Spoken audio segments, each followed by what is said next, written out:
If you aren't familiar with British politics, Rupert Lowe may be a new name to you. Rupert is a member of Parliament representing Great Yarmouth and the founder of Britain's newest political party, Restore Britain. In summary, this party represents conservative values that mirror a lot of what we see in the United States, aiming to rebuild national confidence, security, and unity. What I love about this party is its focus on immigration reform. In my view, mass migration, both legal and illegal, is the single biggest problem the common American faces, whether they know it or not. So it's a real breath of fresh air to see somebody in a Western, English-speaking country actually address this issue. The Restore Britain Party has proposed detention and removal for illegal entrants within 24 hours, alongside sweeping legal changes intended to accelerate deportations and strengthen border enforcement. Lowe has argued that this approach is necessary to maintain social cohesion. On X he wrote, "Illegal entry will mean detention and removal," while emphasizing that reversing mass migration is absolutely non-negotiable. He's also stated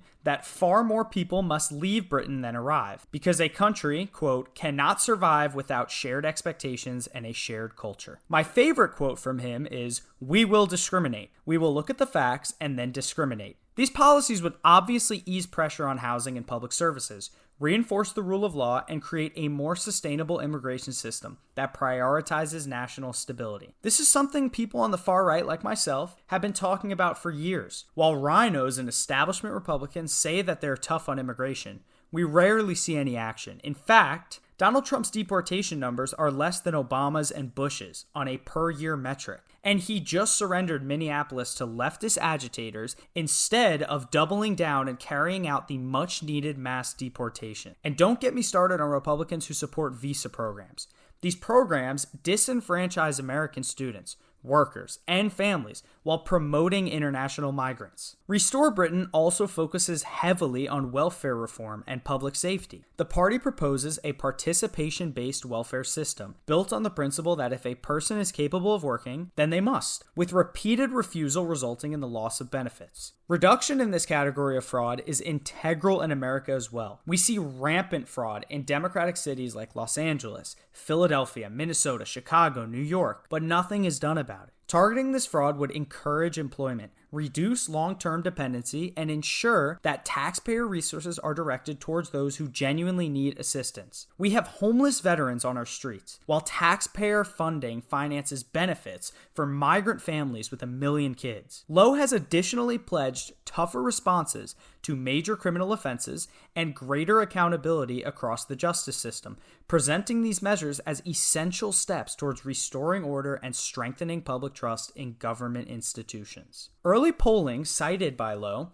suggests the party could attract close to 10% of the vote, even in its formative stage, a figure he points to as evidence of growing national momentum. You have to understand that Britain has a very different political system than the United States. As they have a parliamentary system, 10% of the vote is significant. The party plans to field candidates outside the traditional political establishment and unite voters seeking firmer borders, stronger cultural identity, and more decisive leadership. If that coalition continues to expand, supporters believe that Restore Britain has the potential to reshape the political landscape and restore a renewed sense of purpose, security, and long-term prosperity for the country. In both Britain and America, we have seen the same effects of mass migration. Foreign nationals forming violent street gangs, the creation of fraudulent institutions to funnel taxpayer money into the pockets of new arrivals, and a blatant disrespect for our culture and customs. Not to mention the financial implications. Housing prices rising, job competition, salary decreases, layoffs, welfare burdens, and more. In England, mass Islamic migration has degraded their society, turning their greatest cities into third world countries where women cannot walk the streets at night and grooming gangs run rampant. Luckily, we have not seen the full effect of Islamization in our country yet. But mark my words, if we cannot find political figures like Rupert Lowe to run for office across the country, we will succumb to the same troubles that England now face. Hey guys, thanks for watching my video.